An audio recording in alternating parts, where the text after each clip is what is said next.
Carson, thank you very much for being here, sir.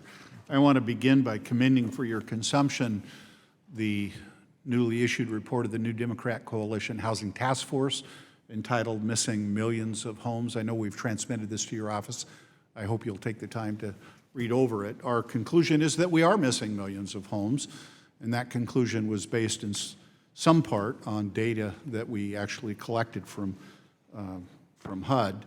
And that this has resulted, this is characterized as a shortfall in construction in both subsidized and market rate construction. Do you agree? Are we missing millions of homes in America? We have a severe shortage. So we also have the perspective that there is pressure on public housing authorities and other federal housing programs that's just going to continue to grow and grow until we figure out a way to boost construction throughout the market continuum, frankly, but especially in parts of the country where the shortfall is the greatest. We don't have a national housing market, but we have a national housing crisis, in my opinion.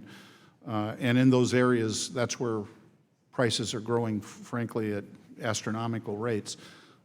So, what can HUD do? What can HUD do to increase home building overall in publicly owned or privately owned units? And I would add as a qualifier, especially in walkable urban areas near mass transit, which is frankly where there is an increased demand in the marketplace of late. What can HUD do?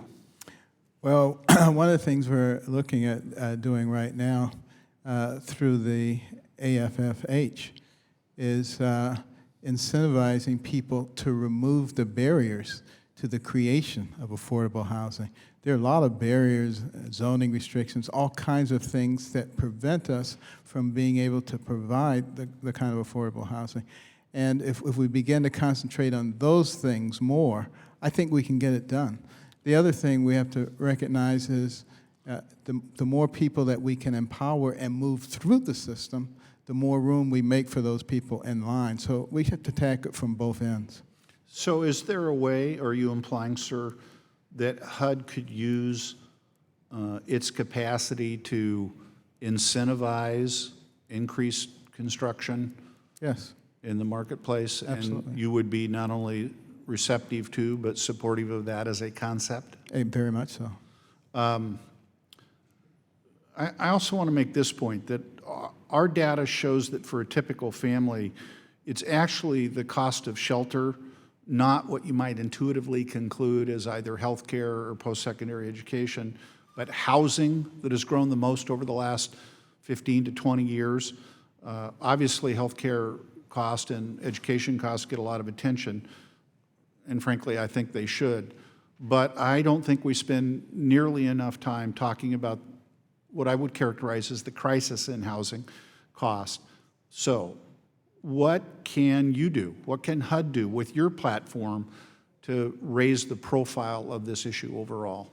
And do you agree with our premise? This is data in no small part derived from you. Housing costs are increasing faster than even health care and education. And again, this is across the market. This isn't just people not being able to graduate into the bigger, better house. It's people not being able to get a starter home. It's rent burden people. It's people who are publicly subsidized who are having an even more difficult time maintaining shelter within that, which results in an increased number of homelessness. So what can you do to raise the profile that this is an issue that affects the entire continuum of housing available to people? Well, it's something that both myself and the Deputy Secretary talk about frequently in our public speaking. But I think also we have to be looking at innovation, new and different ways of providing less expensive housing that still is quality in nature. We have to start looking at ways of producing things through computer models and 3D dimensional models. Some of the things are really quite exciting. Our innovation department is investigating them now. But, you know, are they looking at the change with the times? Are they, Dr. Carson, are they looking at what we would have called manufactured housing? I don't like that term as it relates to what I'm trying to ask, but We are looking at that as well. modular housing, We're it's looking at factory created. Yes. Time of the gentleman has expired. The chair now recognizes